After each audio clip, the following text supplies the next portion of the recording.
bonjour à tous et bienvenue dans cette édition tout en images de votre JTM. À la une de ce journal, le nouveau préfet de Mayotte a pris ses fonctions dans l'après-midi. Dominique Sorin est arrivé aux alentours de 12h30 en compagnie de la délégation interministérielle Ensemble pour Mayotte.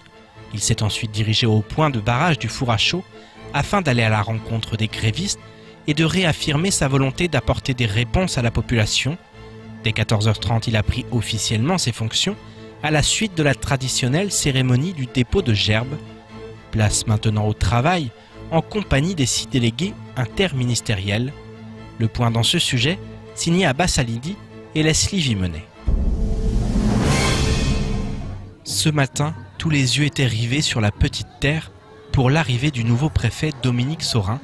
Sur le barrage du four à chaud, les grévistes ont attendu de pied ferme le délégué du gouvernement et la délégation Ensemble pour Mayotte. Ce nouveau préfet, on va l'accueillir à four à chaud. On va lui montrer qu'on est serein, on est optimiste, on le fait confiance. Et surtout la sincérité de ce préfet, il faut qu'il soit clair comme de l'eau. Il faut qu'il soit clair comme de l'eau. Il va falloir qu'ils nous disent la vérité. Qu'est-ce qu'ils peuvent nous donner?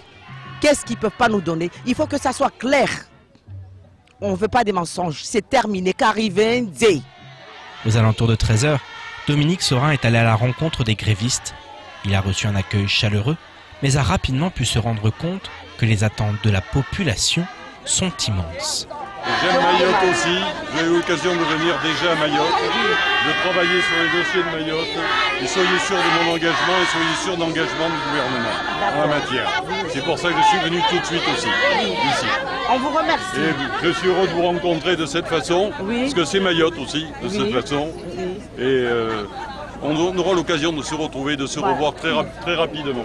Le nouveau préfet a serré des mains et échangé avec les grévistes. Parmi eux se trouvait le mari d'une femme, victime d'une terrible agression et qui a dû quitter le territoire pour être soigné. Ce monsieur, c'est un pompier. C'est sa femme qui a reçu les 19 coups de couteau. Et le 19e, la pointe de couteau est restée à l'œil. Là, elle doit être là pour aller se soigner. Et pourtant, c'est un pompier. Et sa femme, c'est une anjouanaise. Pour vous dire que ces délinquants ne choisissent pas leur cible. Une terrible histoire, comme il en existe tant à Mayotte. Depuis des années, les choses vont de mal en pis.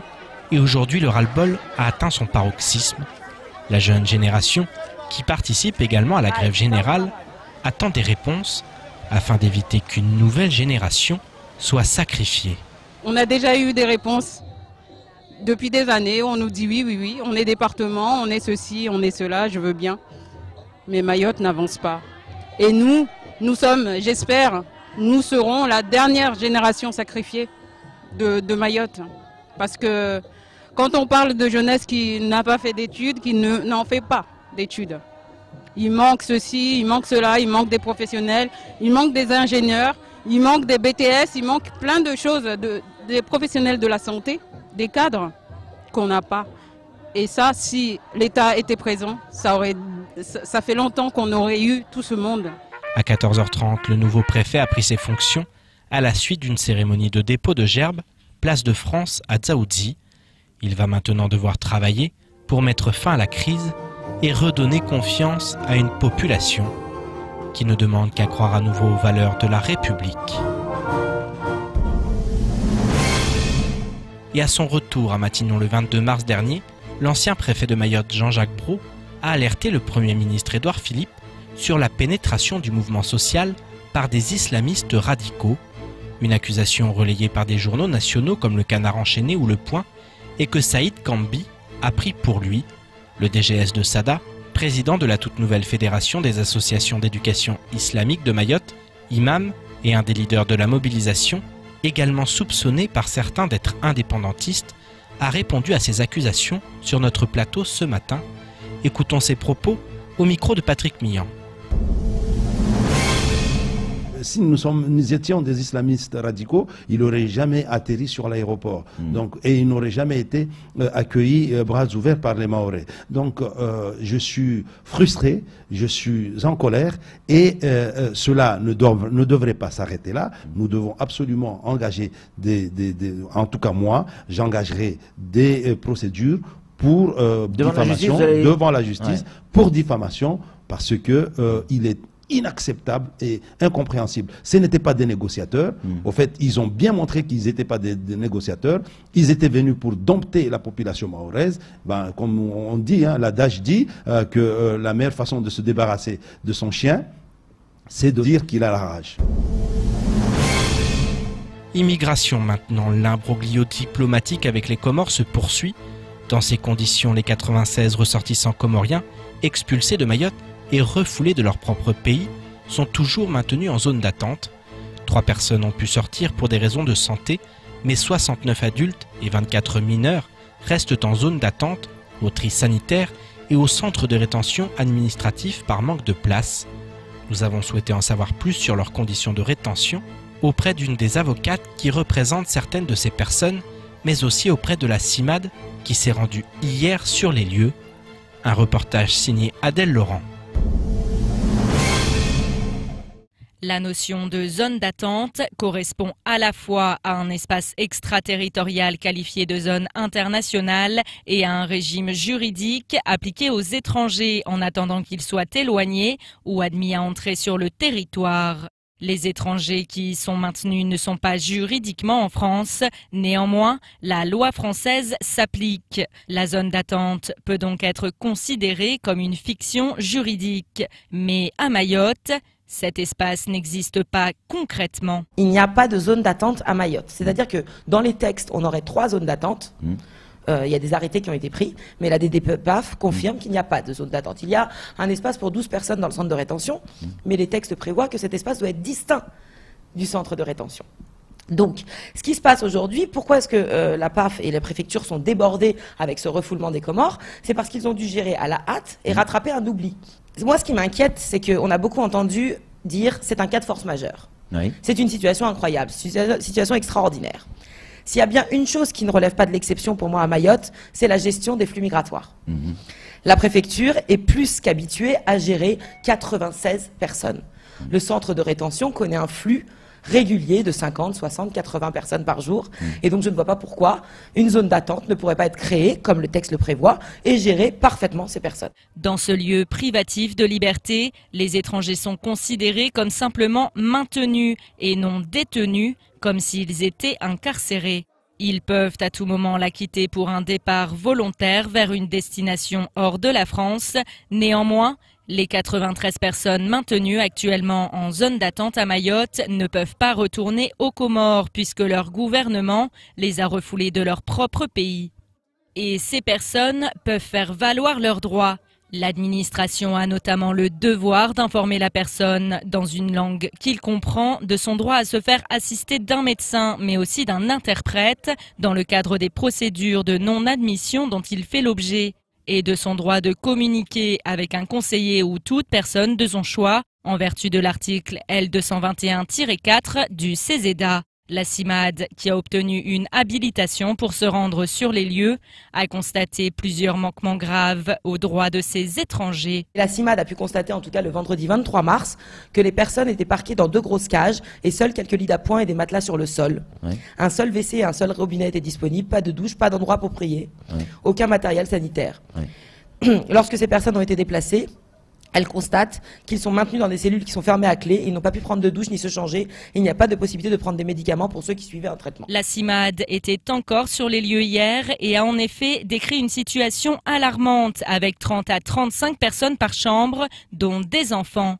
Et si ces droits fondamentaux ont été bafoués, d'autres droits l'ont aussi été. Mais ces personnes, là où c'est un petit peu particulier, c'est qu'elles sont placées en zone d'attente à la suite d'une mesure d'éloignement sur le territoire.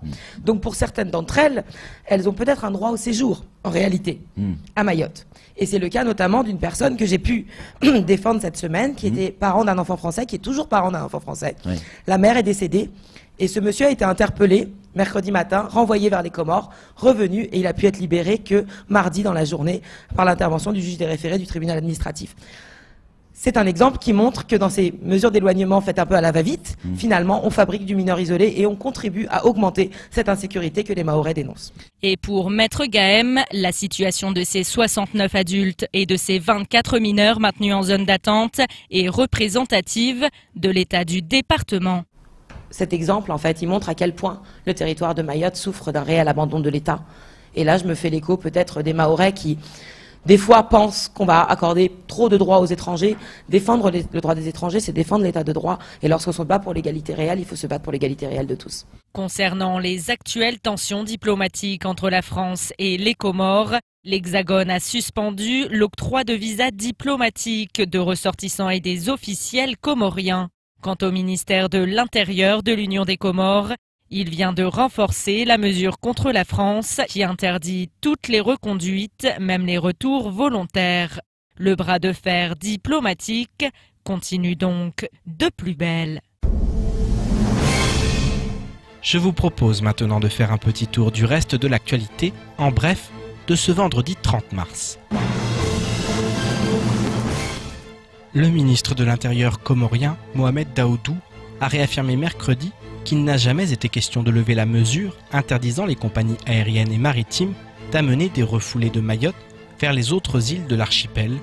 Il a par ailleurs ajouté, je cite, « Tant qu'il n'y aura pas un dialogue franc entre les gouvernements comoriens et français concernant la question de l'occupation illégale de la France d'une partie du territoire comorien, la mesure restera telle et ce jusqu'à nouvel ordre. » Interrogé à l'Assemblée nationale par la députée réélue Ramlati Ali, le Premier ministre français Édouard Philippe a quant à lui évoqué ce bras de fer avec les Comores en ces termes. « Il faut une discussion ferme et confiante avec les Comores si l'on veut trouver les éléments d'une solution durable à Mayotte, même si ces propos ne sont pas toujours acceptés à Mayotte. Nous ne réglerons pas durablement la situation de Mayotte sans travailler, sans discuter et sans convenir d'un certain nombre de choses avec les Comores. » Le général commandant de la gendarmerie Outre-mer, Lambert Lucas, est arrivé à Mayotte le 12 mars dernier, en même temps que la ministre des Outre-mer. Hier, il s'est rendu à la mairie de Sada pour rencontrer la société civile et plusieurs élus du territoire, l'occasion de faire le point sur l'insécurité, mais également sur la lutte contre l'immigration clandestine. Les échanges ont été fructueux et la problématique des marchands de sommeil a notamment pu être largement abordée. Le général a pris l'avion hier soir, mais devrait revenir très vite et faire parler de lui sur le cas de Mayotte et des moyens à mettre en place. En effet, durant ces 2 semaines passées sur l'île, il a pu mesurer les difficultés rencontrées par les forces de sécurité. Sa mission n'est donc pas terminée et il sera sans nul doute un acteur majeur dans le cadre du contrat républicain promis par la ministre des Outre-mer et qui sera signé par le président de la République Emmanuel Macron. La crise sanitaire continue de faire rage sur le département et contraint les autorités à prendre des mesures à la hauteur de la crise. Selon le journal officiel d'hier, 40 professionnels de santé mobilisés dans le cadre de la réserve sanitaire sont arrivés à Mayotte pour 15 jours pour faire face aux difficultés de fonctionnement de l'hôpital après 6 semaines de paralysie de l'île. 15 infirmiers spécialisés en chirurgie et en puériculture et des sages-femmes sont quant à eux arrivés mardi. Toujours selon le journal officiel, le nombre de réservistes engagés et la durée de mission pourront être ajustés en fonction de l'évolution des besoins dans la limite de 20 réservistes et de 15 jours supplémentaires. Des personnels supplémentaires qui ne seront pas de trop, la direction du CHM craignant un afflux de patients dès la fin du mouvement de grève. Après plus de 6 semaines de blocage dû aux multiples barrages érigés dans toute l'île, le monde économique local est à bout. À la recherche de solutions pour sauver leur activité, la CCIM a convié ce matin les chefs d'entreprise de l'île à participer à une conférence d'information traitant notamment des procédures collectives pouvant être activées. En présence d'un juge commissaire et du directeur de la DIECT, la vingtaine de chefs d'entreprise présents ont ainsi tenté de trouver des réponses à leurs inquiétudes. Les précisions dans ce sujet, signé Amina Ariti. Depuis sa mise en place en début de semaine, la cellule Urgence Entreprise a reçu plus d'une 50aine de chefs d'entreprise. Des entrepreneurs venus non seulement chercher une écoute, mais surtout des pistes pour pouvoir faire face à cette crise. Nadine Afidou, secrétaire au sein du bureau de la Chambre de commerce et de l'industrie de Mayotte, nous explique en quoi consiste cette cellule d'urgence. Alors, au sein de cette cellule d'urgence, nous avons tenté de réunir l'ensemble des acteurs et de l'écosystème en fait de l'entrepreneur, donc les organismes sociaux, fiscaux. Nous sommes en partenariat étroit avec le SGAR, donc à service de la préfecture, pour pouvoir apporter des informations et des solutions préalables pour anticiper sur cette fin de crise. Une grève qui dure depuis plus de 6 semaines maintenant et dont les conséquences sont considérables. En effet, plus les jours passent, plus les problèmes de trésorerie, de ressources humaines ou encore en matière sociale s'intensifient. En l'absence de visibilité sur la fin de cette crise, toutes les pistes sont aujourd'hui exploitées. Il y a déjà la solution de l'activité partielle qui est déjà mise en place et qui a permis à plus d'une centaine d'entreprises de déposer un dossier auprès de la DIECT. Mais aujourd'hui, cette réunion d'information est plus dans le sens judiciaire et pour permettre d'anticiper sur les plus grosses procédures collectives du style du redressement judiciaire et liquidation judiciaire, mais en apportant des solutions de médiation et des conciliations pour éviter justement la perte de son activité. Perdre leur activité, c'est aujourd'hui ce que redoutent de nombreux chefs d'entreprise, car malgré toutes les pistes proposées, il est clair qu'au sortir de cette grève, certaines auront malheureusement atteint un point de non-retour, une crainte dont nous fait part la présidente du MEDEF. C'est peut-être prématuré, mais beaucoup d'entreprises ont fermé en silence. Beaucoup de chefs d'entreprise, comme je l'avais déjà dit, sont au bord de la dépression et ne savent pas quoi faire, sont désemparés. C'est dommage d'en arriver là et on a du mal à comprendre pourquoi on est allé aussi loin. On part d'un mouvement qui voulait sauver beaucoup de personnes, la population, et aujourd'hui on voit bien qu'il y a ce que certains ont appelé des dommages collatéraux, et cela est bien dommage. S'il est pour l'heure difficile de s'avancer sur l'effectivité et l'efficacité des solutions proposées, une chose est d'ores et déjà certaine. Il faudra en effet du temps à l'économie locale pour se remettre des séquelles que laissera ce mouvement de grève générale, alors même que certaines entreprises commençaient à peine à se remettre de celles laissées par le mouvement de 2011. C'est ainsi que s'achève cette édition. Merci à vous de nous avoir suivis. Pour continuer à suivre l'actualité locale, rendez-vous sur notre site l'infoquesi.fr.